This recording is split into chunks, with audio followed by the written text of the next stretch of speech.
오늘은 예수 그리스도께서 무덤을 깨뜨리고 살아나신 부활의 날입니다. 기나긴 인류 역사에 이와 같은 날은 없었습니다. 이날은 예수께서 인류의 영원한 숙제인 죽음의 문제를 단숨에 해결하시고 모든 믿는 자에게 찬란한 미래의 소망을 보여주신 날입니다.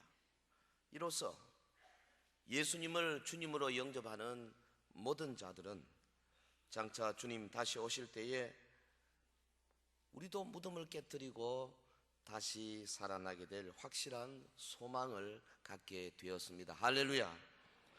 부활하신 예수님은 신령한 몸으로 제자들에게 여러 번 나타나셨습니다.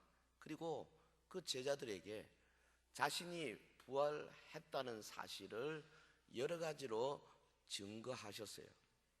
그리고 제자들이 부활 신앙으로 단단히 무장하기를 그리도 원하셨습니다. 근데 놀라운 것은 주님께서 그토록 사랑하시고 오랫동안 같이 다니시고 침식을 같이 하시며 말씀도 많이 가르치시고 함께 희로애락을 나누었던 이 제자들은 주님의 부활을 믿지를 못했습니다. 나타나셨는데도 의심했습니다. 근데 오히려 예수님의 원수들은 저 나사렛 젊은이가 죽은 지 사흘 만에 다시 살아난다 그랬으니 무슨 말이냐? 혹시 무슨 일이 일어날지 모르니까 무덤을 지켜라. 오히려 원수들은 주님의 부활을 걱정하고 그래서 사람들을 파송하고 나중에는 거짓 소문을 퍼뜨리기까지 했습니다. 예수님께서 부활하시고 40일간 제자들과 함께 계시다가 하늘로 올리우셨습니다. 보좌에 앉으시고 이제 보혜사 성령을 파송하시면서 성령으로 하여금 주님의 부활을 증거하도록 하셨습니다. 예수님의 죽으심과 부활을 증거하는 성령님의 사역은 초대 교회에서 끝난 것이 아니고 지금도 여전히 계속되고 있고 주님 재림시까지 계속될 것입니다. 그러므로 오늘 이 본문의 엠마오 도상의 제자들의 이야기는 남의 이야기가 아니고 바로 오늘 저와 여러분의 이야기가 되는 줄 믿습니다. 본문에 보면 예수님께서 부활하신 바로 그날에 예루살렘으로부터 엠마오로 돌아가던 두 제자에게 예수님이 친히 나타나셔서 동행하셨습니다. 예수님은 지금 두 제자, 믿었던 젊은 선지자를 잃어버리고 시리에 빠져있던 이 제자들과 오랜 시간을 대화하시면서 그 제자들의 마음속에 부활의 소망을 갖도록 그렇게 노력을 하신 것이죠. 누가복음의 저자는 다른 여러 사건보다도 엠마오로 내려가는 이 제자들의 사건을 매우 길게 그리고 자세하게 기록하고 있어요. 강조하고 있습니다. 이 본문을 통해서 그때의 예수 추종자들의 심경이 명확하게 그려지고 있습니다. 우리는 이 본문에서 예수님이 어떻게 그들의 낭패와 실망을 제거해 주셨는가 살펴보아야 되겠습니다. 오늘 말씀을 받으면서 제가 바라기는 우리 모두 두 제자에게 성경 말씀을 가르치시던 예수님과 함께 엠마오 길을 같이 떠나시기를 바랍니다. 제자들처럼 여행 중에 주님의 말씀을 받으시기를 바랍니다. 말씀 받는 가운데 뜨거운 감동이 있기를 바랍니다. 마침내 부활하신 예수님을 만나 뵙기를 바랍니다. 천국 소망을 갖게 되는 시간이 되기를 주의 이름으로 축원합니다. 그리고 우리에게 영원한 구원의 은총을 베풀어 주신 우리 주님을 위해서 저와 여러분 모두 제자의 길을 떠나야 되겠습니다. 엠마오 길에 나타나신 예수님 어떤 분이셨어요?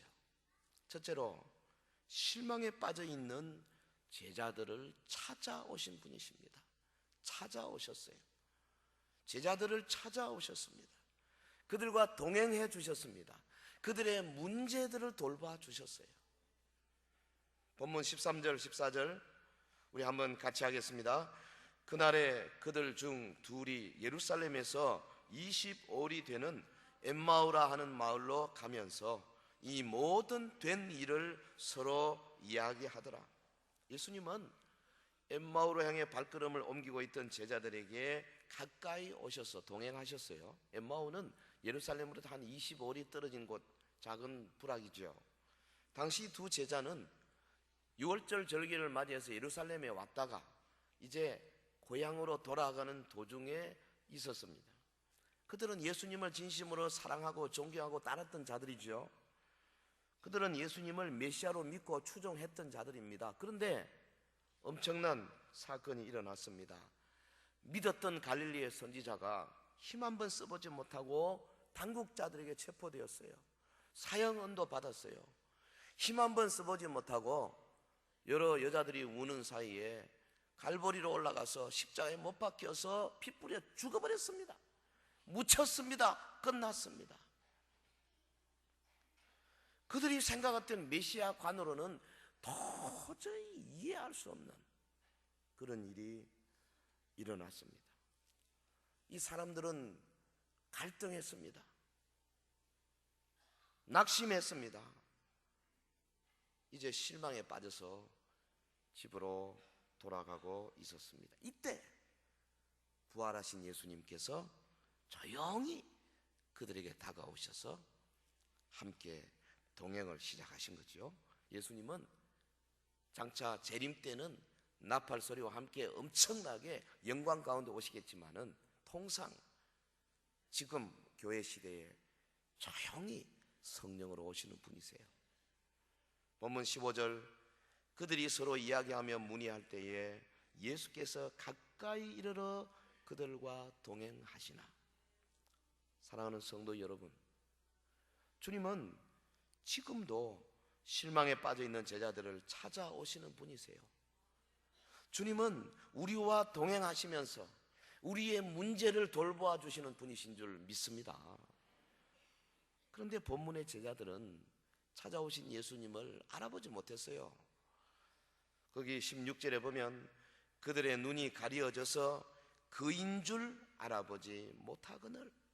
못 알아봤어요. 영안이 가려졌습니다.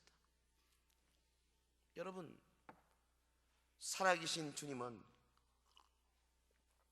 지금도 성령으로 교회에서 예배하는 자들을 찾아오십니다. 그러나 많은 사람들은 교회를 인간의 기구로 생각하고 교회의 예배를 인간의 단순한 모임으로 생각하기 때문에 주님을 발견하지 못하는 거예요. 여러분, 주님은 성경 말씀을 통하여 우리를 찾아오십니다. 그러나 많은 사람들이 성경을 단순히 유대 문학이나 인간의 작품으로 생각하기 때문에 그 속에 영감지어진 하나님의 숨소리를 읽지 못하고 듣지 못하기 때문에 주님을 만나지 못하는 거예요. 우리 주님은 자기가 세우신 교회의 성례에서 우리를 찾아오십니다.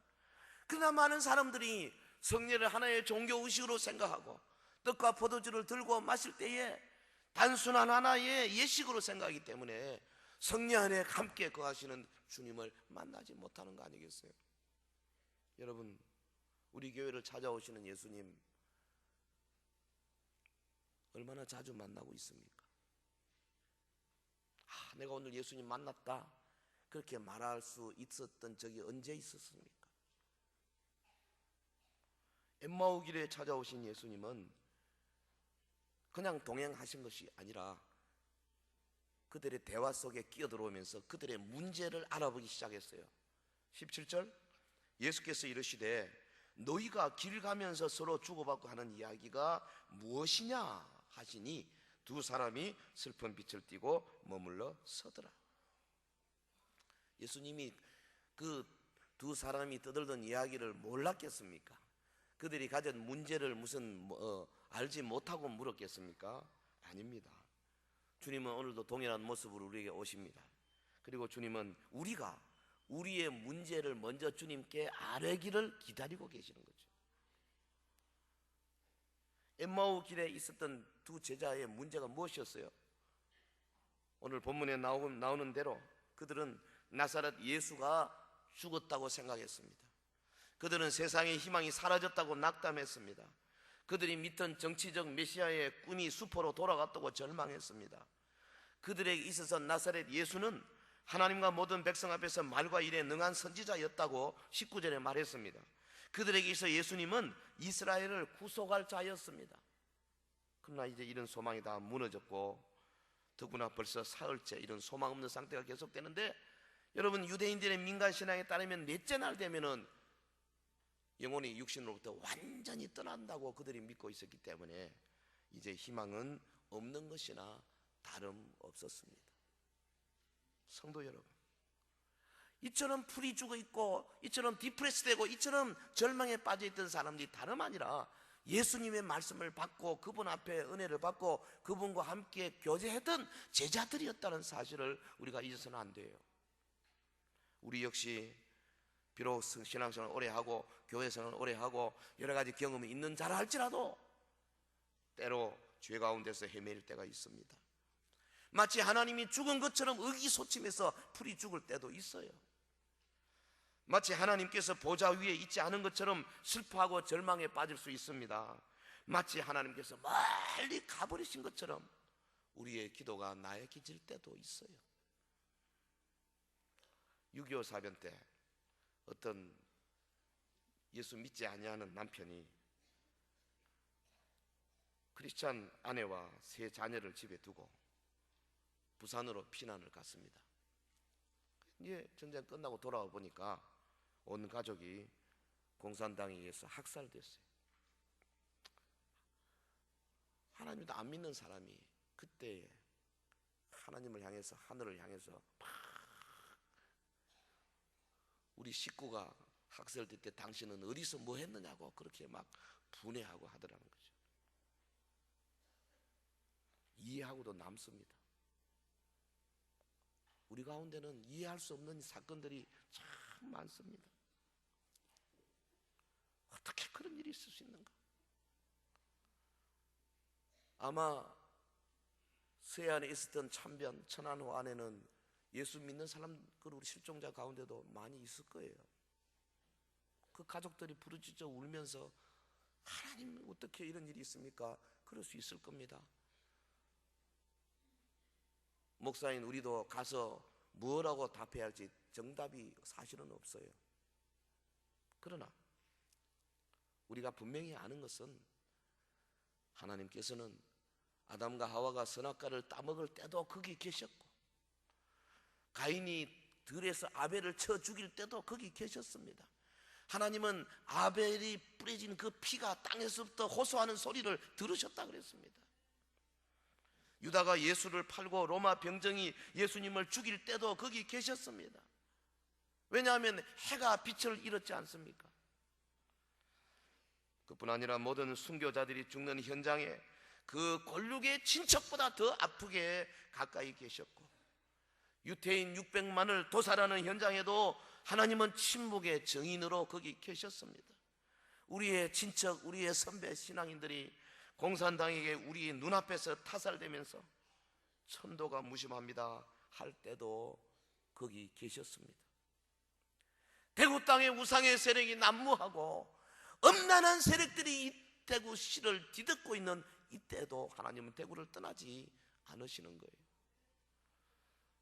여러분, 국비 1200억을 들여서 동아사와 부인사에 어마어마한 불교의 여러 관광단지를 만들고 참으로 이 대구를 불교의 성지로 만들고자 하는 그런 음흉한 계획이 있는 이때에도 하나님은 여전히 보고 계시고 때를 기다리고 계시는 줄 믿습니다.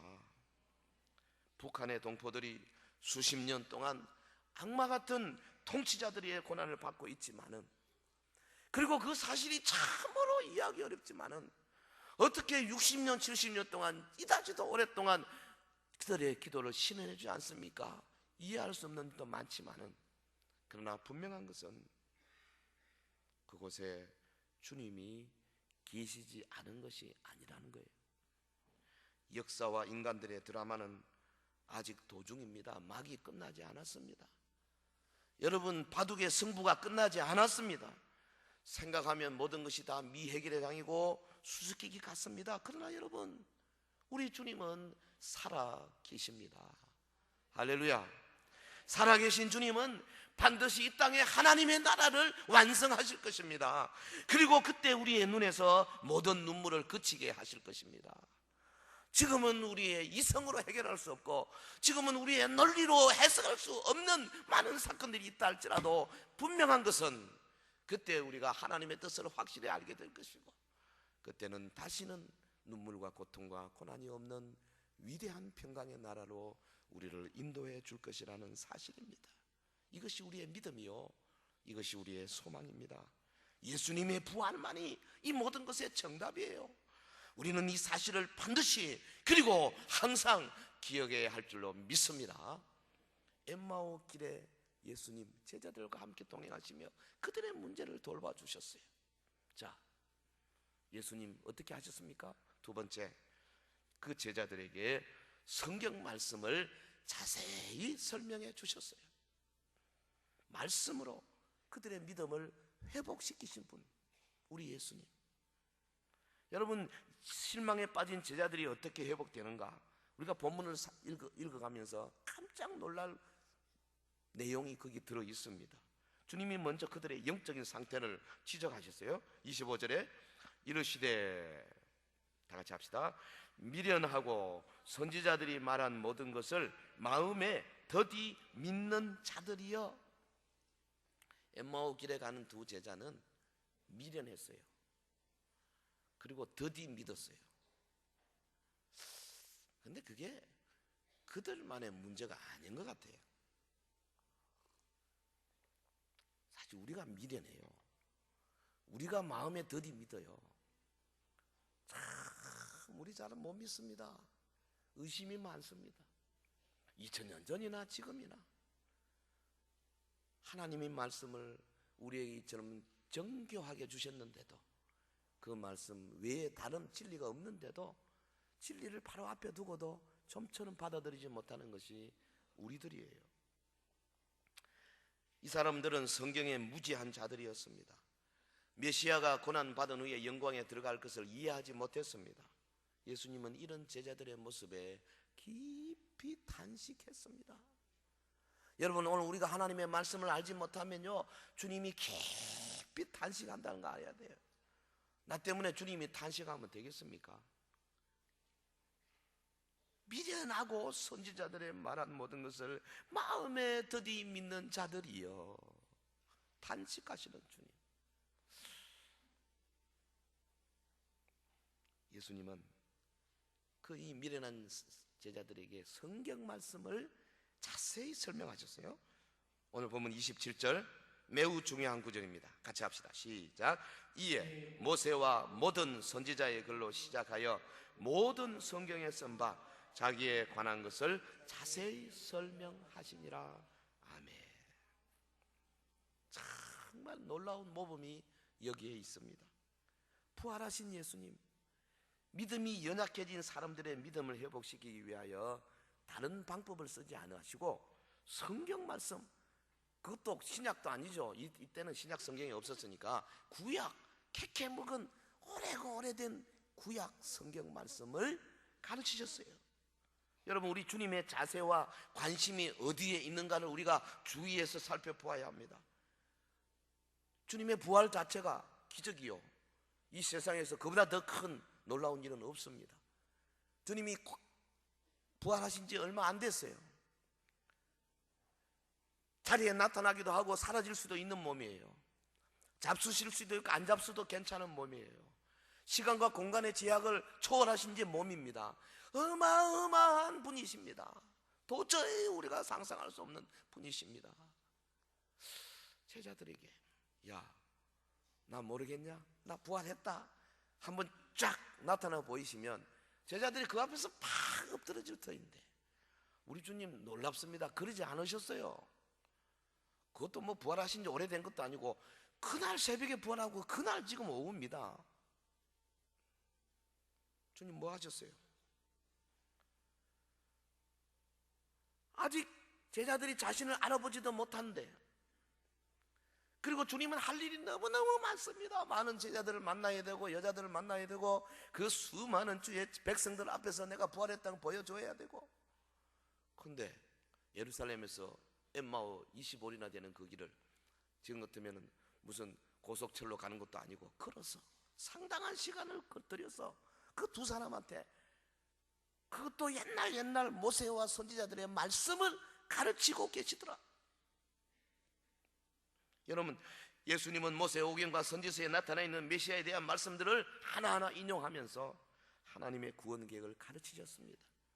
하나님께서 메시아를 보내셔서 육신을 입고 보내셔서 그가 모든 세상의 인류의 죄짐을 지고 고난받고 마침내 죽고 묻혀서 다시 사흘 만에 부활해서 하나님께 영광을 돌리고 의의 모든 역사를 이루실 것이다. 말씀, 구약 성경 하나하나를 짚어가면서 예수님은 저들을 가르치셨습니다. 제자들은 하나님의 메시아가 부활의 첫 열매 될 것을 깨닫게 된 거죠. 사랑하는 성도 여러분, 믿음의 회복은 오직 말씀으로만 가능한 거예요. 기적이나 어떤 특별한 경험도 만약에 그것이 말씀에 근거한 것이 아니라면 아무짝에도 쓸모없는 겁니다. 여러분, 우리는 부활하여 나타난 예수님께서 제자들에게 먼저 말씀으로 그들의 무딘 신앙을 깨우치는데 힘쓰셨다는 사실을 깊이 생각해야 합니다. 이 시대에 무력해지는 교회들을 향해서 오늘 이 누가복음 24장 본문이 도전하고 있습니다. 교회들이여 말씀으로 돌아오라. 솔라 스크립투라. 오직 성경 말씀으로. 우리는 표적이나 기사를 따르는 유대인들과는 달리 오직 말씀 신앙으로 돌아와야 하겠습니다. 이 시대의 강단의 메시지는 세상의 이석이나 철학적인 달콤한 말들을 버리고 오직 십자가 중심의 말씀으로 돌아와야 할 줄로 믿습니다. 예수님의 제자 베드로, 주님의 이 가르침을 잘 이해했습니다. 여러분, 베드로가 누구예요? 대단한 사람이에요. 주님과 함께 다니면서 많은 기적을 체험한 사람이에요. 물 위로 걸어보기도 하다가 빠지기도 하고 건진받기도 한 사람이에요. 똑똑한 사람입니다. 근데 그가 변화산에서 예수님께서 거룩한 모습으로 변화한 모습을 직접 눈으로 봤지 않습니까? 그리고 1500년 전 모세가 갑자기 나타나고 700~800년 전 선지자 엘리야가 나타나고 예수님과 함께 대화하는 것을 직접 눈으로 봤어요. 아니, 이런 일이 있을 수 있어요?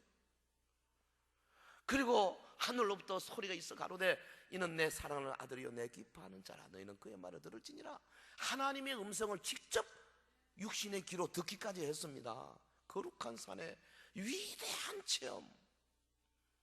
그런데요, 사도 베드로가 베드로 후서를 기록하면서 1장에서 그 체험을 이야기하고 난 다음에 바로 이어서 뭐라 그랬냐, 이 모든 우리가 거룩한 산 베나산에서 겪었던 이 영적인 경험보다도 더 위대한 예언이 있다.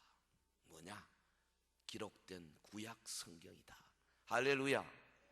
베드로 후서 1장 19절, 또 우리에게는 더 확실한 예언이 있어 어두운 데를 비추는 등불과 같으니.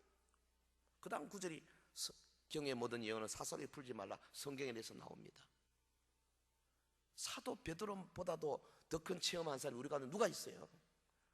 베드로만큼 위대한 역사를 경험한 사람이 누가 있느냐고.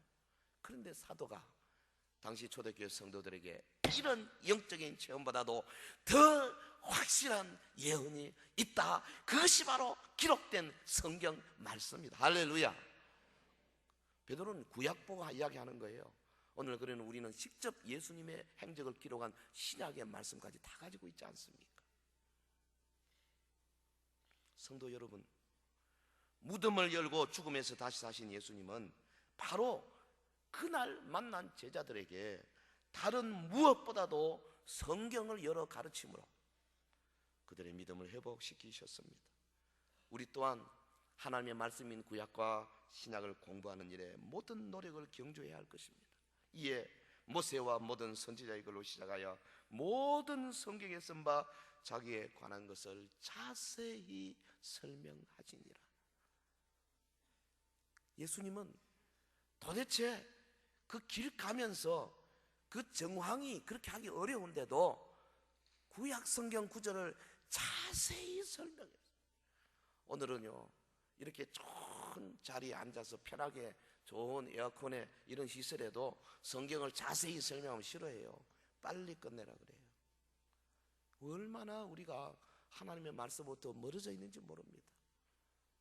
그러나 우리 부활하신 예수님, 신령한 몸으로 나타나신 예수님, 제자들에게 얼마든지 스펙타클한 것을 보여줄 수 있는 예수님이지만은 그러지 아니하시고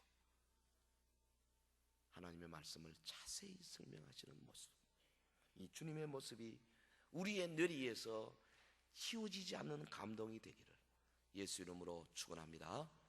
엠마오 길의 예수님, 제자들에게 성경 말씀을 가르쳐 믿음을 회복시키고, 이어서 중요한 또 다른 이슈가 있어요. 세 번째, 제자들의 마음에 불을 붙이셨다 하는 겁니다. 엠마오 도상에서 행해진 성경 공부는 단순한 공부에 지난 것이 아닙니다. 단순히 지식의 전달을 말한 것이 아니고, 단순히 그저 구약이 이러하니까 내가 바로 그렇다 하는 것에 대한 확신을 주는 정도가 아니라 그들의 마음에 불을 지폈다 그 말이죠. 두 제자는 말씀을 가르치는 분이 누구인지 아직 몰랐지만은 말씀을 듣는 중에 마음속에 불덩어리가 막 올라오고 뜨거워지는 것을 느끼게 된 거지요. 본문 32절, 그들이 서로 말하되 길에서 우리에게 말씀하시고 우리에게 성경을 풀어주실 때에 우리 속에서 마음이 뜨겁지 아니하더냐. 예수님은 성경을 가르치시면서 제자들의 마음에 불을 붙이셨습니다. 여러분이 미련하고 더디 믿던 이 두 사람, 길에서 성경을 자세히 해석해 줄 때 마음이 뜨겁게 감동되었다는 사실 자체도 도착해가 뒤늦게 깨달은 거죠. 참 미련하고 정말로 더디 믿는 사람들 같아요. 여기 뜨겁게라는 말, 헬라말 카이오메네라는 말은요, 이 불붙이다는 동사에서 말이에요. 이것이 그러니까 뜨겁게 큰 감동으로 인해서 마음이 크게 뜨거워진 상태를 말하는 단어입니다. 제자들은 말씀 공부를 통해서 초월적이며 신비적인 하나님의 능력을 체험했어요. 우리 사랑하는 서연의 성도 여러분, 우리 유년부, 초등부 우리 학생 여러분들, 여러분 말씀 받으면서 우리 전도사님 또 우리 목사님 교육자들 설교 들으면서 우리 학생들 마음이 뜨거워진 적 있어요? 우리 선생님들 분반 공부하면서 막 가슴이 막 뜨거워지고 막 눈에서 막 눈이 충혈되고 막 눈물이 나고 그런 적이 있느냐고요. 우리 성도 여러분들, 하나님의 말씀에 마음이 뜨거워진 적이 언제 있었습니까? 있다면 언제입니까? 부활하신 예수님은 오늘도 자기 제자들이 말씀으로 뜨거워지기를 소원하고 계시는 줄 믿습니다. 나 3년 전에 은혜 받았습니다. 5년 전에 안 됩니다. 3년 전에 은혜 받고 3년 전에 배가 터지게 잡수시고 3년 동안 아무것도 안 잡수시도 살 수 있나요? 못 삽니다. 매일 가슴이 뜨거워지고 감동되고 눈시울이 붉어지는 그런 영적인 체험들이 있어야 될 줄로 믿습니다. 여러분, 성도의 마음은 말씀으로 뜨거워져야 합니다. 이를 위해서 주님은 지금 교회 위에 성령님을 파송하고 계세요. 성령님은 말씀을 사모하는 자에게 오셔서 성경 말씀으로 우리의 마음을 뜨겁게 감동시키십니다. 그렇지 그 진리가 그렇구나, 내가 그렇게 살아야지, 내가 이것을 잘못했구나, 가슴을 치면서 형제들아 우리가 어찌할꼬 가슴 뜨거워지는 그것을 주님이 원하신다 그 말이에요. 그냥 냉랭하게 왔다가 그저 의식적으로 예배 드리고 그저 별로 무슨 타치도 없이 무슨 특별한 느낌도 없이 그냥 돌아가지 말라 그 말이지. 사람은요 누구나 다 뜨거운 마음을 안고 살게 되도록 그렇게 만들어 놨어요. 여러분, 마음이 뜨거운 게 없으면 딴 데다 뜨거워질 수밖에 없어요. 어떤 사람은요 도박에 뜨거워진 사람이 있어요. 그래서 도박에 미쳐 살아. 어떤 사람은 돈 욕심에 미쳐 사는 사람이 있어요. 명예욕에, 권세욕에 미쳐 사는 사람이 많습니다. 요즘 젊은이들은요, 컴퓨터 들어가가지고 인터넷에 무슨 음란물에다 빠져가 미쳐 있고요, 혹은 요새 게임에 미친 사람이 많아요. 우리 학생도 10%가 게임 중독이라 그러잖아요. 심각한 중독, 약을 먹어야 하는 중독. 사람은 저마다 무엇에 마음이 불타 사느냐에 따라서 인생이 달라지는 겁니다. 그렇다면 성도는 무엇으로 마음이 불타올라야 할 것인가? 오늘 본문이 우리에게 가르치기를 말씀으로 불부터 살아라. 할렐루야. 하나님의 말씀으로 불부터 살아야 하는 거죠. 예? 엠마오로 향하던 두 제자는 말씀으로 마음에 불이 붙었습니다. 예수님께서 창세기, 출애굽기, 레위기, 민수기, 신명기, 그리고 요서로부터 시작한 모든 전 선지서, 후 선지서, 선지서를 가지고 가르치셨습니다. 시편과 잠언을 가지고 저들에게 말씀을 전했을 겁니다. 말씀을 받으면서 저들의 마음속에 서서히 불이 올라오기 시작했습니다. 뜨거워졌습니다. 엠마오 도착했습니다. 이분을 도저히 그냥 보낼 수 없구나. 강권하여 집에 들였다 그랬어요. 뜨거워진 마음을 가지고. 여러분, 그들은 뜨거운 마음, 성령 충만한 마음으로 주님을 바라봅니다. 그들의 눈이 열립니다. 그가 부활하신 주님인 것을 깨닫게 됩니다. 말씀으로 불타오른 두 제자는 주님의 부활의 모습을 보는 순간에 자신들의 불신을 향하여 회개하는 마음, 벌떡 일어섰습니다. 우리가 왜 이렇게 다시 돌아왔는고? 아니다, 돌아가야 한다. 벌떡 일어나서 예루살렘 향하여 오던 길을 되돌아 올라갔습니다. 달려갔습니다. 그리고 우리가 부활하신 주님을 보았다. 주님의 부활의 증인이 되었던 거예요. 예루살렘이 어떤 곳입니까? 거기는 죽음이 도사리는 곳이고, 거기는 핍박과 박해가 도사리는 곳이었습니다. 많은 사람들이 이 예수님의 제자들을 찾고 혈안이 되었던 그런 곳인데, 엠마오로 왔다가 그 죽음의 곳으로 그들은 다시 돌아갔습니다. 왜? 가슴이 뜨거워서 내가 알게 된 이 부활의 놀라운 소식을 그냥 둘 수 없다. 증인이 되지 않고는 견딜 수 없는 열심이 있은 겁니다. 그렇습니다. 말씀으로 불타오를 때의 성도는 비로소 참 성도의 모습을 회복할 수가 있는 거예요. 여러분, 구약의 예레미야 선지자 보십시오. 그가 하나님의 부르심을 처음 받았을 때 어떤 상태였습니까? 아이고, 나는 아이입니다. 뒤로 내뺐습니다. 하나님께서 권면해도 자꾸 뒤로 뺐어요. 난 못합니다. 내가 무슨 선지자 노릇을 할 수 있겠습니까? 근데 그가 하나님의 말씀에 사로잡혔습니다. 불타올랐습니다. 여러분, 예레미야 20장 9절에 보면 내가 다시는 여호와를 선포하지 아니하며 그의 이름으로 말하지 아니하리라 하면 나의 마음이 불붙는 것 같아서 골수에 사무치니 답답하여 견딜 수 없나이다. 말씀을 전해보니까 거기에 반대하는 세력들이 많습니다. 시드기야의 그 간신들이 쭉 서가지고 하나님 말씀을 전하니까 뺨을 때립니다. 또 말씀을 전하니까 감옥에 가둡니다. 또 말씀을 전하니까 우물에 빠뜨립니다. 아이고, 못 살겠다. 나는 이거 말씀만 전하면 이렇게 어려우니 이제는 내가 정말 여호와의 이름으로 말하지 아니하겠다. 입에 자꾸를 좀 치고 조용히 있겠다 했더니 내 마음이 불붙는 것 같아서 골수에 사무치니 내가 답답하여 견딜 수 없나이다. 여러분, 가슴 속에 불이 타는 사람은요, 하나님의 말씀을 받으면 이 말씀을 가지고 증거하지 않으면, 전도하지 아니하면 답답해서 견딜 수가 없는 겁니다.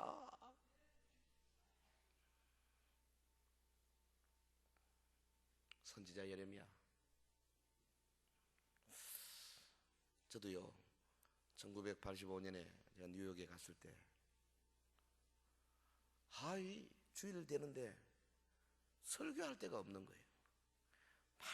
말씀을 전가하고 싶은데 죽겠어요. 불러주는 데도 없고. 그래서 그냥 저 집사람하고 둘이서 우리가 살던 반지하 거기서 그냥 교회를 시작해버려요. 그래서 2명, 3명, 5명, 10명, 15명, 20명, 30명, 50명 매주 수요, 금요, 매일 새벽 말씀을 외치니까 살 것 없더라. 저는요, 이 예레미야 선지자의 20장 9절의 이 말씀이 좀 이해가 되는 것 같아요. 마음이 불붙는 것 같아서 답답하여 견딜 수가 없습니다. 답답합니다, 주여. 선지자 예레미야 하나님의 말씀을 받고 처음에 좀 뒤로 물러섰다가 답답하여 견딜 수 없어서 나섰지 않습니까? 그래서 여호와의 말씀을 계속 전가했습니다. 핍박이 계속 다가왔습니다. 여러분, 당시에 유대인들이요, 그 바벨론 왕이 세운 총독을 죽이고 그리고는 애굽으로 도망치려고 했습니다. 하나님께서 말씀을 예레미야에게 주었습니다. 애굽으로 못 가게 하라. 왜? 거기는 우상의 땅이니까. 그래서 선지자 예레미야가 저들 앞에 막아섰습니다. 못 간다, 못 간다. 애굽은 우상의 땅인데 너희들이 왜 이 땅을 버리고 가려고 하느냐? 하나님께서 가지 말라고 하신다. 이 사람들이 보니까 예레미야 때문에 못 살겠거든. 그냥 탁 잡아가지고 지지지지 끌고는 애국까지 들어갔어요. 근데 끌려가면서 계속 이놈들아 가면 안 된다. 하나님이 가지 말라고 하신다. 저들의 귀에 좋지 않은 이야기를 계속하니까 그 예레미야가 창자가 끊어지는 아픔을 가지고 계속 증거하니까 나중에 결국은 동족들이 하나님의 선지자를 돌로 쳐 죽였지 않습니까? 이 가슴이 불타는 사람은 이런 사람들이에요. 여러분, 신약의 베드로 그리고 여러 사도들을 보십시오. 겟세마네 동산에서는 핍박이 두려워서 도망치기 바쁜 사람들이 아니었습니까? 그런데 저들이 일단 성령 충만하여 말씀에 사로잡히고 나니까 죽음을 두려워하지 않는 용감한 사람이 되었습니다. 여러분, 그들은요 당대의 권력 앞에서 담대히 외쳤지 않습니까? 사도행전 4장 20절에 우리는 보고 들은 것을 말하지 아니할 수 없다. 우리는 직접 체험하고 우리가 알게 된 것을 말하지 아니할 수 없다. 우리가 이 말하기 때문에 핍박이 오고 말하기 때문에 죽음이 온다 할지라도 우리는 가만히 있을 수 없다. 이 가슴이 뜨거운 사람들이 하는 일입니다. 성도 여러분, 오늘 이 마지막 시대 라오디게아 교회 시대는 마음이 뜨거운 성도가 절대적으로 필요한 때입니다. 많은 숫자가 중요한 것이 아니에요. 하나님의 나라를 위해서 불타오르는 심장을 가진 성도가 필요한 때입니다. 왜 그렇습니까? 여러분, 지금 포스트 모던의 조류를 타고요 교회 안으로 그 종교다원주의가 얼마나, 세속주의, 상대주의가 얼마나 밀고 들어오고 있습니까? 이 무서운 세력을 막아내기 위해서는 심장이 불타는 용사들이 필요합니다. 차가운 이성으로, 논리로 그렇게 막아낼 수 없는 거예요. 뜨거워야 되는 거예요. 목숨을 걸어야 되는 겁니다. 여러분, 이 땅에 전 1200억 국비를 들여서 불교 테마공원을 조성하려고 하는 이 업무에 대해서도요 막아내기 위해서는 가슴 뜨거운 사람들이 필요한 거예요. 회교와 이단들의 침투에 목숨을 걸고 싸워야 하는 영적 전선에는 말씀으로 불타는 제자들이 반드시 필요합니다. 부활하신 주님은 지금도 말씀을 사모하는 자들을 성령으로 불타오르게 하시는 줄 믿습니다. 말씀을 맺겠습니다.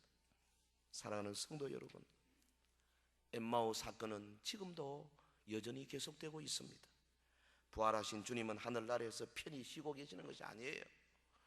보혜사 성령을 보내셔서 우리를 찾아오시고 우리를 감동시키고자 원하십니다. 우리의 심령을 말씀으로 불타오르게 하기를 원하십니다. 때로는 우리가 그를 알아보지 못합니다. 그래도 우리 주님은 기억과 말씀을 가지고 설교 말씀을 통해서 혹은 분방 공부를 통해서 혹은 구역 모임을 통해서 혹은 제자 훈련을 통해서 말씀으로 계속해서 가르치기를 원하십니다. 때때로 우리는 신앙의 분기점을 맞을 수 있습니다. 우리가 우리 각자의 엠마오로 도착했을 때에 예수님은 더 가려 하는 것처럼 하실 것입니다. 그때 우리의 결단이 필요합니다. 그분을 꽉 붙들고 우리의 삶에 분명히 초청을 해야 될 것입니다. 어떻게 하면 우리도 엠마오 사건을 경험할 수 있을까? 어떻게 하면 우리도 두 제자처럼 불타는 심장, burning heart, 불타는 심장을 가질 수 있을까? 어떻게 하면 우리도 사도들과 초대교회 성도들처럼 그리고 루터와 칼빈처럼 이 세상을 바꾸는 사역에 목숨을 걸고 나서는 그리스도의 군사가 될 수 있을까? 여러분, 먼저 엠마오길의 두 제자가 명절에 예루살렘에 왔던 것처럼 우리도 교회의 모든 일에 관심을 가지고 일단 참여해야 돼요. 성도들의 교제에 일단 참여해야 돼요. 그리고 두 제자가 부활하신 예수님의 가르침을 경청했던 것처럼 우리도 교회의 모든 예배와 모임과 특별히 설교 말씀을 경청해야 합니다. 주야, 그 말씀으로 나를 온전히 장악하소서. 주여, 그 말씀으로 나에게 불덩어리가 쏟아지게 하소서. 경청해야 합니다. 나아가서 가장 중요한 것은 뜨거운 마음을 달라고 기도하며 간구하는 일입니다. 나 개인과 구역과 온 교회, 그리고 우리 지역교회 연합된 모임을 통하여서 성령의 강력한 부으심을 위하여 기도하며 기대해야 할 것입니다. Burning hearts, 말씀으로 불붙은 마음. 이것은 사망을 이기고 부활하신 예수님께서 교회 위에 성령으로 주시는 최고의 선물입니다. 여러분, 이 마음으로 부활하신 예수 그리스도를 온천에 알리는 부활의 증인이 되어야 할 것이고, 이 마음으로 우리의 교회를 새롭게 하고 우리 지역을 거룩한 도시로 만드는 일에 앞장서는 성도 여러분 되시기를 주의 이름으로 축원합니다. 이 위대한 하나님의 역사가 우리 서현교회에 나타나기를 예수 이름으로 축원합니다. 축원합니다. 축원합니다. 우리 다 같이 한번 기도하겠습니다. 뜨거운 마음으로 기도하겠습니다. 주여.